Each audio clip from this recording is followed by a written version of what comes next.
pessoal, sejam muito bem-vindos ao Grupo IGP. Hoje estamos com uma super profissional da área de recursos humanos, a Karen Fassmann, ela que é gerente de desenvolvimento organizacional e de comunicação interna do Grupo Volvo. Karen, seja muito bem-vinda ao IGP.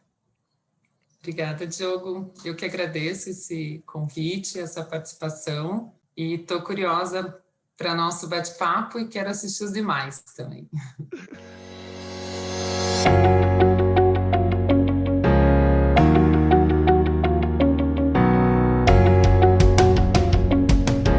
Muito legal. Karen, vamos começar. Conta um pouquinho para nós quem que é a Karen. Acho que a gente não pode falar de carreira, de profissão sem antes falar da gente, né? Acho que o humano vem antes de tudo, né? Então, eu sou curitibana, da Gema, eu falo, bem curitiboca. Nasci aqui, tenho 40 anos, sou casada com o Eduardo, que também é daqui. Tenho 2 filhos, a Marina, de 11 anos, e o Felipe, de 19. Venho de uma família muito simples, Diogo, né? Meus pais eram muito humildes, meu pai... Gosto muito de contar essa história, porque eu acho que é uma história já de perseverança. Meu pai vem de 2º grau incompleto, né? Minha mãe já não, já teve mais oportunidade, mas eles sempre me incentivaram muito o estudo, assim, muita determinação. Então, tenho bastante orgulho da minha origem. Eu acho que é um pouquinho de mim, além disso, sou psicóloga, amante de causas sociais e apaixonada por desenvolvimento de pessoas, né? Fez psicologia, né? Aonde que foi feito? Foi aqui em Curitiba Legal. mesmo? Eu fiz psicologia na Tuiuti, Universidade Tuiuti do Paraná. Escolhi a dedo, né, a contragosto da minha mãe, Diogo, porque minha mãe queria que eu fizesse federal, obviamente, né? E eu queria estudar na Tuiuti porque eu sabia da tradição, assim. Então, eu não fiz PUC, né? Gosto da PUC, hoje eu gosto bastante, mas na época a Tuiuti para mim era onde eu queria estudar, sabe? E aí já conta um pouquinho de mim, assim, eu sou bem determinada, sabe? Então, para mim, essa era a faculdade que eu queria, fiz psicologia lá, depois eu fiz uma pós-graduação na FAI, de gestão de pessoas, logo que eu formei, me engatei na FAI, depois eu fiz um curso de formação também, uma outra pós-graduação em dinâmica de grupos, pela Sociedade Brasileira de Dinâmica de Grupos, a SBDG. Legal. E como é que foi tua trajetória na carreira, né? Tu comentou ali que saiu da faculdade, e aí? O que aconteceu? Foi antes, Diogo. Vou Ah, foi contar antes? antes. Então vamos lá, vamos voltar. Senta que lá vem a história. Meu pai tinha uma empresa, Diogo, né, Uhum. de comércio de aço e ferro, apesar dele ter tido só 2º grau, ele é minha grande inspiração de liderança, né, porque ele foi super guerreiro e abriu uma empresa, muito motivado, assim, em fazer coisas melhores. Então, eu cresci indo para a empresa dele, assim. Então, acho que minha primeira escola de organizacional era acompanhar meu pai, os funcionários, às vezes as reuniões, bem empresa familiar, né, Diogo? Leva o filho junto. Então, assim, minha primeira experiência profissional, eu digo que foi acompanhando meu pai, na empresa dele, bem novinha. Aí eu comecei a dar aula numa escolinha de crianças do lado da escola da empresa do meu pai. Eu dava aula de inglês, porque desde a primeira série, meu pai falava, você vai aprender português, vai aprender inglês. Ele era bem inovador. Então, eu aprendia português e inglês junto com uma professora particular, né? Eu falei que eles me incentivavam muito no estudo, né? Então, é bem fato isso. Então, eu dava aula de inglês com 14 anos. Foi minha primeira experiência não CLT, mas super boa, para saber o que era não ter férias, ou ter férias, né? Não era, enfim, tinha compromisso, tinha horário. Aí eu fiz um intercâmbio com 16 anos, Diogo, que também foi uma época bem importante, né? E essa história eu adoro contar, porque meu pai era super arrojado, falava, tem que ir, minha mãe bem protetora. Não, não vai, que medo, né? Eu tinha 16 anos. Não E deixar a aí, filha sair debaixo da asa, né? não. E foi uma época, Diogo, que eu adoro contar, assim, foi uma época do Collor, né? Que meu pai teve super dificuldades financeiras na empresa. E ele falou, filha, eu te apoio, mas eu não sei se eu consigo te pagar, não. Né? Eu quero que você vá. Meu pai sempre foi cabeçona lá na frente, assim, né? Mas eu não sei se... Eu falei, pai, não tem problema, eu vou atrás. E bem maluca, assim, Diogo, bati numa escola de intercâmbio e falei, viu, eu quero ser aluna de vocês, mas eu não tenho dinheiro. Né? E ganhei uma bolsa. Quando eu voltei para casa, meu pai falou, você é doida, não acredito que você ganhou essa bolsa. E eu fui para os Estados Unidos, fiquei 7 meses lá de bolsa, né? Super contadinho o dinheiro, fiquei numa família maravilhosa americana, que eu tenho contato até hoje. E essa foi a minha experiência fora, assim, eu sempre gostei disso, assim, de outras culturas, sempre fui muito curiosa, assim, outros idiomas. Obviamente, né, Diogo, quando eu fui, eu achei que eu estava indo para Disney, né? Então, depois que eu cheguei lá, eu falei, meu Deus, eu vou ficar aqui 1 ano. Não aguentei, eu fiquei 7 meses, porque eu sou muito apegada, né, à família, às pessoas. E para mim, de novo, a determinação, né? 7 meses já deu, já aprendi inglês, deixa eu voltar. Só que quando eu voltei, minha mãe falou, viu, você vai fazer o ROI desse investimento aí, você vai trabalhar agora. Meus pais eram bem determinados também, né? E aí eu fiz meu primeiro emprego numa multinacional, que é a Manters, uma empresa sueca, que eu tive a sorte de trabalhar numa empresa nórdica, assim, né, sueca. E eu fui ser secretária bilíngue. Então, com 17 anos, foi minha primeira experiência, não sabia nada, não sabia ligar computador. Eu falo que foi minha fase, você sabe disso, que você trabalhou na Big Four, aí foi minha fase pica-pau. Eu cutucava todo mundo, perguntava para todo mundo, assim, como é que liga o computador, como é que salva documento, eu não sabia salvar documento no computador. E foi minha primeira experiência, fiquei 4 anos lá, então esse foi um pouquinho do início da minha carreira, assim, né, você comentou, então foi bem antes da faculdade, Diogo. Na faculdade eu trabalhava o dia inteiro e ia para a faculdade à noite. Minha vida profissional não foi tão fácil assim, né? Eu acho que foi mais de muita dedicação mesmo, né? Ainda bem que a gente é jovem, né, Diogo? Tem energia, acorda cedo, estuda. Sim, sim. E não, e eu acho que essa jornada, né, que nem tu comentou, né, de começar cedo, de se preocupar e ter como tu falou uma coisa que a gente usa muito, né, dentro do processo de, de mentoring, né, ter um mentor que foi o seu pai aí, né, nessa Uhum. conversa, tipo, que ia te puxando, que ia te falando, vai, pode ir, filha, vai construindo o teu caminho, né, isso ajuda muito, né, porque Sim, sim. de uma certa forma, ele te deu o suporte para te poder usar em algumas coisas, Uhum. né, e Eu acho que ele obviamente, foi o meu grande exemplo, meu grande role model, e o grande incentivador. E até hoje eu tenho mentores, Diogo. Assim, eu bebo de algumas fontes, assim, sabe? Eu acho que a gente tem que mirar alto, tem que pegar mentor que você admira mesmo, assim, sabe? Pessoas que te façam olhar para cima, para o lado, para onde for e falar, viu, é assim que eu quero ser, sabe? Então, acho que isso que você está falando é super importante, Diogo, super importante. Fazer essas uhum, conexões, para mim, já tem a ver um pouco com o que a gente vai falar um pouco na frente, né? O que tem que ter esse sim, profissional cada vez mais, né? Então, você tem que ter uma rede de apoio, você tem que ter uma conexão. Você não pode ser conectado só com tecnologia, né? Você tem que ter uma conexão como a gente está tendo aqui, né? A gente não pode fazer esse canal morrer, né? A gente tem que sim, continuar, a gente tem perfeito. que se conectar sempre. Tu comentou que talvez o teu primeiro mentor foi seu pai, né? E tende a ser muitas vezes os nossos pais, né? Ou um tio próximo, ou alguém que está ali próximo do processo nosso de infância. E depois, quando a gente entra na vida profissional, a gente às vezes muda os nossos mentores. Conta um pouquinho para nós, antes de a gente até entrar nessa tua jornada profissional, quem são os teus mentores e o que isso mudou na sua vida, né? Até para mostrar onde você chegou hoje. Eu acho que eu vou dar uma desmistificada nessa questão de mentoria, Diogo, se você me permitir, né? Que eu acho que eu vou trazer um outro conceito aqui para a gente. O conceito é o mesmo, você tem que se apoiar, tirar suas dúvidas, pegar gente que tem experiência, mas eu gosto de quebrar um pouco de algo que tem que ser só gente que está acima de você. Hoje eu tenho uma equipe maravilhosa, eu me apoio muito na minha equipe, né? Os meus mentores são os meus liderados, né? Os membros da minha equipe, porque eu falo, viu, o meu desenvolvimento é teu também. Se eu der certo, a gente vai dar certo, se eu der errado, a gente vai dar errado.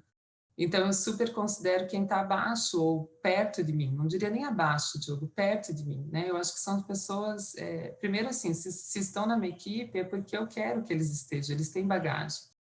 Então, eu queria desmistificar um pouco isso, assim, Diogo. Às vezes a gente sempre mira, o CEO de tal empresa, o CFO tal, o indiano lá de Harvard, do Vale do Silício.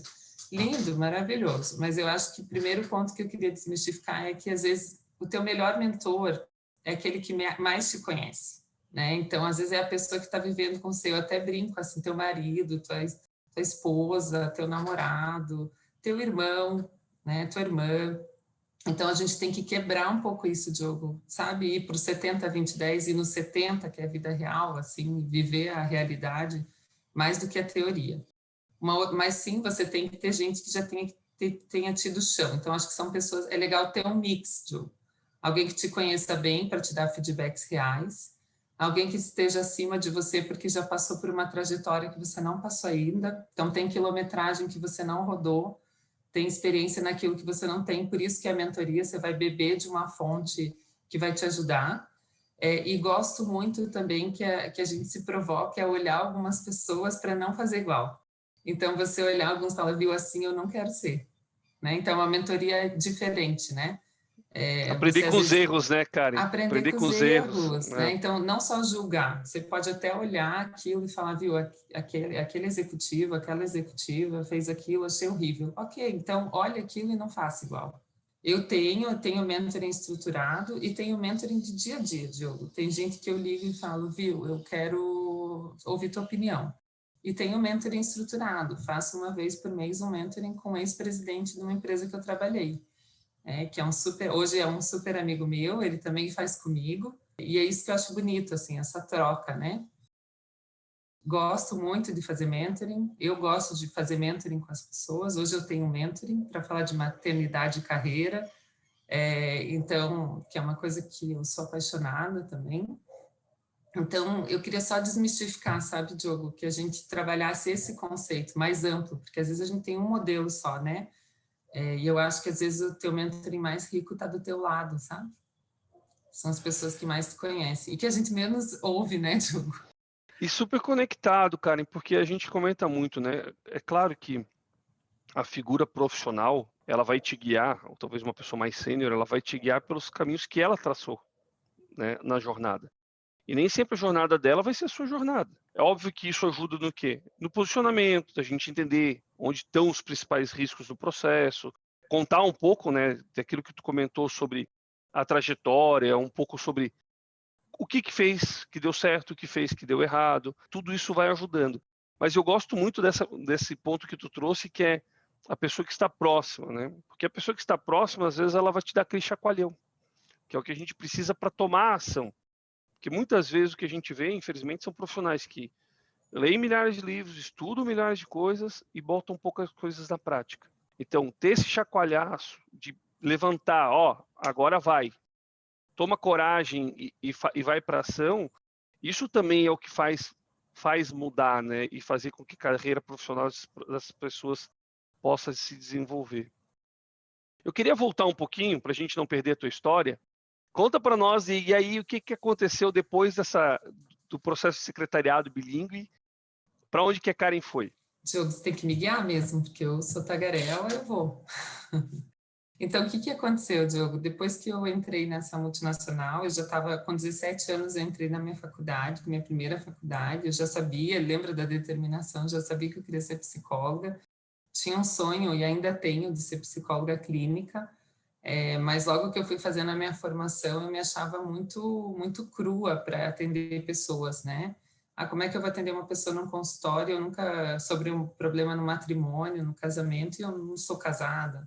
Como é que eu vou sobre drogadição e eu não tenho mínima experiência? Então, eu me achava muito insegura para ir para consultório, e chegou num momento, apesar de estar super satisfeita na empresa, eu fiquei 4 anos lá, que era quase a minha formação toda.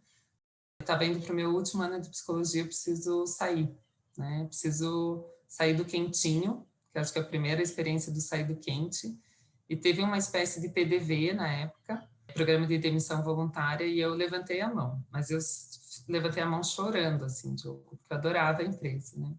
Então, eu fui me arriscar, sair do quentinho, falei, preciso fazer estágio. Fui fazer estágio em clínica, fui fazer estágio com crianças especiais, que foi super bacana. Só que, assim, a necessidade faz, né? Chegou uma hora que o meu acerto já tinha acabado e eu precisava voltar a ganhar dinheiro, né? Me sobreviver, pagar minha faculdade. E aí eu fui fazer estágio em psicologia organizacional e eu sou muito acelerada, Ju. E aí me encontrei, né? Tipo, veneno deu para quem precisava tomar mesmo. Eu lembro claramente, eu entrei numa empresa de arquitetura de imagem, que faz toda a comunicação visual, fez a comunicação visual do Shopping Barigui, então participei de vários projetos, então comecei como estagiária de RH e fui efetivada depois de 1 ano e meio. Eu lembro direitinho, Diogo, que a minha maior experiência ruim, assim, nessa época, eu tive um gestor muito bom, e ele falou, você vai começar, vou te pôr em vida real.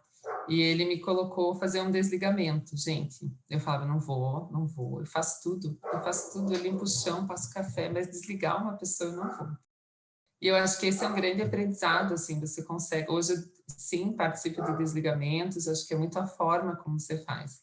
Então, tive vários aprendizados ali, Diogo era uma empresa familiar, e depois disso eu queria outras coisas, assim, né? Eu falei para vocês aqui que eu adoro a coisa cultural, eu tinha meu inglês, já estava estudando espanhol, e eu queria voltar para a multinacional, que eu gostava bastante. E aí, depois dessa empresa, eu fui trabalhar numa consultoria de recrutamento e seleção, e eu sabia que essa consultoria atendia as grandes multinacionais. E eu sabia que o meu foco eram as grandes multinacionais. Então, eu fui para lá, bem aberta, falando para minha gestora, que também a gente é amiga até hoje, falando, Josi, eu vim para cá, eu quero aprender com você, mas depois eu quero ir.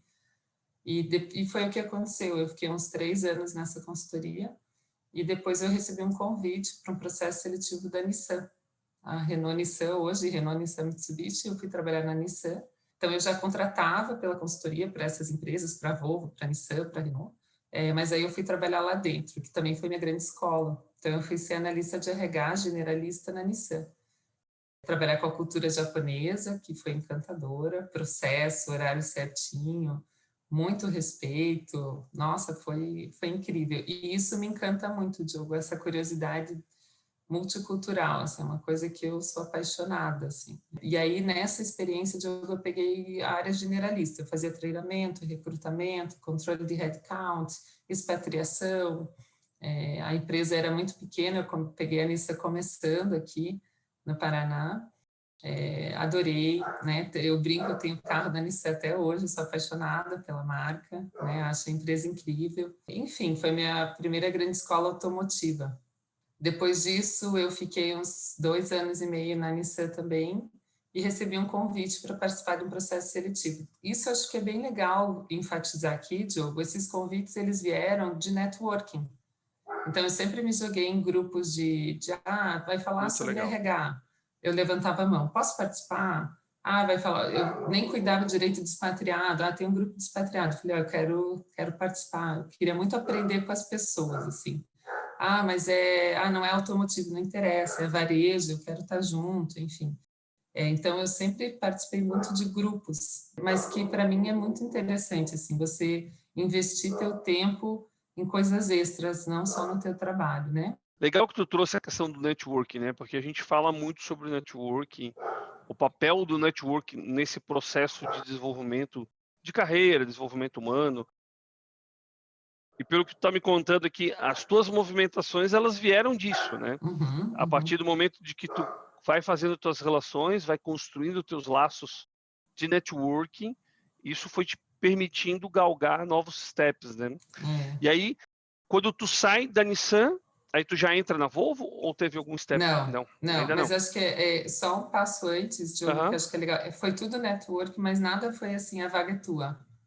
Viu? Entendi. Lembrei de você, o perfil, você tem o perfil que a gente precisa, alguém que me indicou, mas tudo foi processo seletivo, tudo foi suado. Eu brinco que na minha vida nada veio de graça, assim, né? Até hoje, assim, eu faço processo seletivo, eu brinco, gente, eu suo entrevista, eu me preparo, nada foi de graça, assim, né? Nada, nada.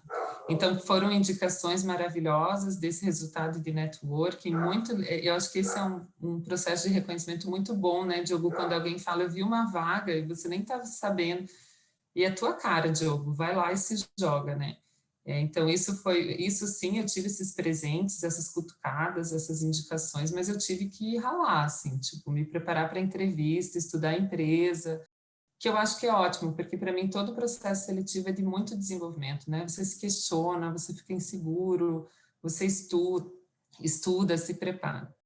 E aí, depois da Nissan, eu estava bem na Nissan, eu estava no meu quentinho já, conhecia todo mundo, adorava, né? Apaixonada pela marca, me via lá totalmente, assim, traçando carreira, né? E aí alguém me falou, viu, tem uma vaga lá na Brose, que é uma empresa alemã de autopeças, de coordenadora, eu era analista na Nissan, e aí começou toda a síndrome da impostora, né? Caramba, analista, pô, eu não vou pular de analista para coordenadora, não estou preparada, tudo, gente, tudo igual, assim, que todo mundo vive, né? E eu não acho que são só mulheres, tá? Eu acho que são homens também. Acho que até que a gente tem que aprender mais com os homens, que os homens são mais, tipo, eu dou conta, eu vou, e é maravilhoso, né? Quando eu fui fazer o processo seletivo da Brose, eu me encantei pela minha gestora, apesar de estar super bem na Nissan. Eu acho que esse é um ponto muito importante para os gestores, para as lideranças. A Marcinha Walter, que é minha amiga até hoje, ela é uma líder ímpar, assim. E eu falei para ela, eu estou vindo por você. Assim, eu quero vir para essa vaga porque eu quero trabalhar com uma pessoa incrível como você. E até hoje eu sou movida nisso, Diogo. Eu quero estar com gente boa e que me impulsione, assim, que me desafie, que me fale verdades. E eu fui trabalhar na Brose como coordenadora, bem maluquinha, assim, tipo, não sei como é que faz liderança, vamos lá, tô afim. Mas eu sempre tive vontade de mudar muito as coisas, assim, não tenho preguiça, sabe? Como eu tenho muita facilidade de me conectar com as pessoas, eu ia para o chão de fábrica, conversava com eles. Eu gosto muito do Gemba lá, do japonês, né? Vai onde as coisas acontecem, né? Onde as coisas são reais, não fica lá engravatado atrás da cadeira, né? O TBC, né, Diogo? Vou falar uma palavra, depois você edita, e tira o bumbum da cadeira, né? Vai para a vida real. Isso me move, assim, me move muito, né? E aí eu fui para a Brose, me encantei, porque a gente tinha um presidente, além da minha gestora, a gente tinha um presidente que hoje ainda é meu mentor, o Ricardo Tipulo, que ele é um cara ímpar, assim, que me ensinou tudo de gestão de pessoas também, tipo, engajar as pessoas com verdades, com feedbacks, estando junto, muita humildade. E a gente fez uma estratégia linda de gestão de pessoas, ali foi minha grande escola de estratégia de gestão de pessoas, é por isso que ele é meu mentor até hoje. Assim, a gente tinha um turnover baixo, apesar de ser uma empresa menor, né, concorria com as grandes montadoras. A gente não tinha sindicato que parava a fábrica, para isso, para o segmento metalúrgico, não parava, né, os funcionários mandavam embora o sindicato. Então, a gente teve indicadores maravilhosos, assim, né? Adorava trabalhar lá, e eu gosto de fazer um parênteses, Diogo, lá que eu decidi, lembra a determinação, né? Eu falei, é essa empresa que eu quero engravidar. Então, o Felipe é o meu filho do coração, que ele é filho do Eduardo com a Isis, que eu gosto muito também. Então, é o meu filho do coração, tem 19 anos, mas a Marina veio da Brose, né? Quando eu estava na Brose. Então, escolhi o lugar para eu engravidar e foi maravilhoso, né? E aí veio a maternidade, Diogo, que eu gosto de contar também, né? Que o meu grande sonho era ser mãe. Confesso que quando eu engravidei, eu falei, meu Deus, e agora? Eu gosto de trabalhar e gosto de ser mãe, o que que eu faço, né? Mas foi os grandes desafios aí que a gente teve. E esse é um desafio que muitas pessoas passam, né, Karen? E é legal, talvez, a gente falar um pouquinho sobre isso, porque o papel do executivo, né, da gestora, né, nesse papel e essa briga interna, porque gera uma briga interna, né? Eu tenho várias mulheres no nosso grupo, né? Inclusive uma saiu essa semana, licença maternidade. E assim, o que a gente vê, a questão é, poxa, será que eu devo engravidar? Será que é o meu momento, né? E é engraçado porque talvez o homem não passa por essa dificuldade de pensar, ele está muito mais pensando, poxa, será que é o momento para mim no sentido de estou preparado para ser pai? E a mulher, a gente sente ainda essa pressão muito forte da sociedade. Poxa, mas se eu for mãe, será que isso não vai atrapalhar a minha carreira? Como é que a gente vai ver? Talvez se quiser contar um pouco de como que foi isso para ti, eu tenho certeza que muitas pessoas vão se identificar nesse processo e talvez possa ajudar, porque tu foi mãe e tu tá bem sucedida e tu tá crescendo, e como é que tu vê isso também, talvez, depois se quiser comentar, conta a tua experiência e talvez um pouco da experiência que tu tem como gestora de RH nessa frente, né? Legal, Diogo. Eu adoro esse tema, mas eu queria também falar uma coisa dos homens, assim, eu acho que vocês sofrem uma pressão ainda da sociedade do financeiro, né? Assim, eu estou preparado para ser pai, eu tenho dinheiro para bancar, né? Então, acho que tem uma pressão no homem que ele banque as coisas, né? Então, eu acho que o homem também passa por uma pressão, sabe, Diogo? Que as pessoas não falam sobre isso, né? Eu acho que o grande cerne da questão da maternidade, da paternidade, tem a ver com a gente falar sobre isso, né?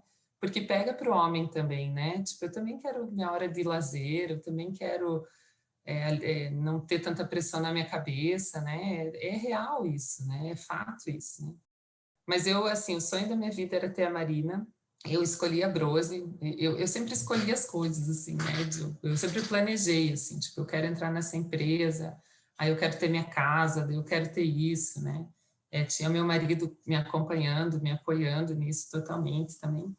Então, eu escolhi a empresa que eu queria trabalhar, para engravidar. Fui super bem acolhida, né? Eu tive a Marina na época do H1N1, como se fosse a Covid 30 graus menos, mas era super difícil. Foi super difícil para mim também deixar as pessoas me cuidarem, porque é um processo difícil, assim, eu sou muito independente, então eu fazia home office por causa da H1N1, eu achava horrível, e hoje a gente está vivendo isso com tanta facilidade, né? Engravidar foi muito bom, Diogo, foi muito bom a licença maternidade, eu super aproveitei, né? Estou falando do meu processo enquanto mulher, eu gostei de me ver grávida, barriguda, eu brinco que eu me achava Gisele Bündchen, estava inchada, mas acho que me achava maravilhosa. A questão do voltar foi bem difícil, Diogo, bem difícil. Eu tinha uma estrutura, eu sou muito privilegiada, né? Meus pais me deram muito estudo, então eu tinha condições, né? Junto com meu marido, de ter uma estrutura. Mas quando eu voltei a trabalhar, e a mulher volta com muita garra, assim, né? A gente quer leoa, assim, conquistar o mundo, fazer tudo. Então, eu voltei enquanto profissional. Eu adoro as profissionais que voltam de licença maternidade, né? Eu só tive experiência boa, elas voltam muito poderosas, assim. Então, a maternidade parece que faz uma injeção de empowerment, assim. É muito bom. E aí, tá, voltou, tem toda a questão, né, de administrar. Hoje eu acho que o homem está muito mais colaborativo, entendendo seu papel, que é maravilhoso, né? Então, meu marido sempre foi muito paizão e me suportou muito. E eu tinha estrutura para bancar a Marina ficar em casa com uma pessoa de muita confiança, enfim. Comecei a ficar depressiva porque eu comecei a chegar depressiva entre aspas, tá, gente? Triste, porque eu comecei a chegar em casa e a Marina estava de banho tomado, dormindo, janta dada, e eu falava, cara, não é isso que eu sonhei para mim, né? Não é isso. E eu vou te falar que ali eu falei, eu preciso pensar o que eu quero da minha vida, né? Eu brinco que foi a fase que eu mais quis ser rica na minha vida, que eu queria largar tudo, ser mãe integral, né? Porque eu era muito encantada, muito apaixonada por aquilo. Eu gostava do meu trabalho estava bombando na Brose, super bem, sendo preparada para a próxima gestão. E foi super importante, eu vou voltar lá, Diogo, a mentoria que eu tive na época, porque o meu mentor falou, você não vai largar nada jamais, você vai se arrepender, a Marina não quer ter essa referência de mãe, né? Não combina com você, é uma fase, calma, equilíbrio, né? E a gente tem que falar de algo muito importante, de estar com os hormônios toda a flor da pele, né, Diogo?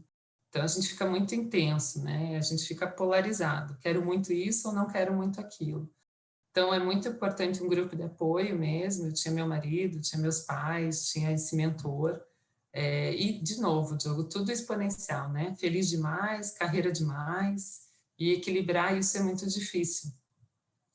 Eu tive a felicidade de passar isso com muita leveza, sem nenhuma doença, que também tem um outro pilar, né? Tem gente que tem depressão pós-parto. Enfim, então foi super suave, mas foi tudo muito intenso. Quando eu estava já, assim, a Marina estava com 1 ano e pouco, Diogo, eu falei, eu preciso pensar o que eu quero. Não sei se eu quero crescer tudo agora na carreira. E recebi uma oportunidade na Brose em assumir a gerência, né? Bem na época, eu falei, cara, não é isso que eu quero. Cheguei para o presidente da época, eu falei, vou poder sair às 6 horas? Ele falou, putz, não sei, Karen, né? Você é gerente, vai ser a gerente de RH, né? Não sei, nossa estrutura era bem menor. E aquilo, ele muito, muito querido, muito apoiador, mas muito real, né? Não sei se eu consigo te prometer isso. E aí foi que eu recebi também uma cutucada de um grupo de trabalho que eu participava, falando, viu, tem uma vaga na Volvo, mas é de analista. E eu não duvidei, assim, Diogo. Primeiro que eu admirava a Volvo pra caramba já, e eu não ligava do título naquele momento, eu só queria um trabalho e buscar minha filha na escolinha, ou ver ela jantar, ou dar janta para ela, né, dar banho. E fui como se fosse um step back, assim. Voltei um pouquinho e tinha bastante consciência do que eu queria. Eu ia para a Volvo para ser analista, uns 4 anos, e depois eu galgava uma posição maior. Então, é bem importante a gente ter essa estrutura e entender que a gente, o meu marido fala uma coisa que eu gosto muito, a gente não pode ter tudo na vida, né? E eu fui para a Volvo como analista, aprendi horrores durante 4 anos, HRBP, né, da principal unidade que a gente tinha na época, que era caminhões, foi uma super escola, então eu consegui equilibrar muito, Diogo, a coisa da qualidade de vida versus carreira. Fiquei uns 4 anos assim, e depois de 4 anos começou aquela frio na barriga, quero mais, quero mais. A Marina está com 5 anos, quero mais.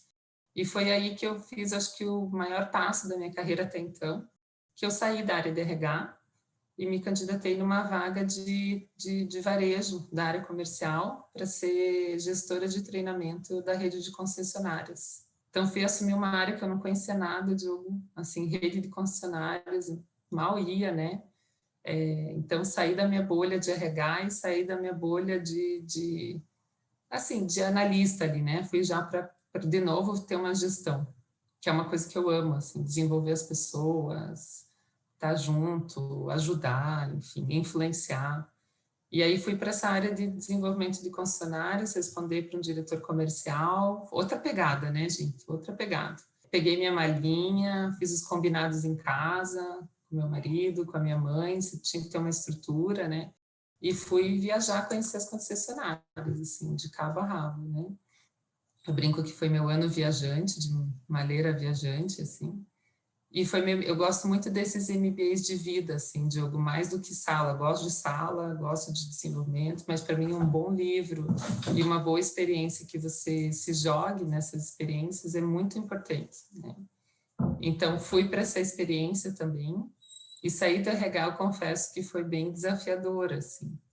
Então, ali foi muito importante na minha carreira, eu fiquei 4 anos ali, e depois desses 4 anos eu também tive que participar de um processo seletivo e voltei para RH, que é a posição que eu tenho hoje. Então, eu acabei te contando um pouquinho, ó, da minha trajetória, como é que foi. Mas eu acho que assim, foram todos movimentos que consegui casar com os meus desejos pessoais, né? Hoje eu consigo conciliar bastante. Gosto muito desse equilíbrio, sou muito família, Diogo. Acho que a gente tem que entender que a gente trabalha para um propósito maior lá fora e não o inverso. Então, isso é algo que eu acho que as pessoas têm que, apesar da gente gostar muito de trabalhar, a gente tem que entender que tem coisa maior lá fora, né? É lá fora que nos move para a gente estar aqui dentro, né? Então, é assim que eu sigo, sabe?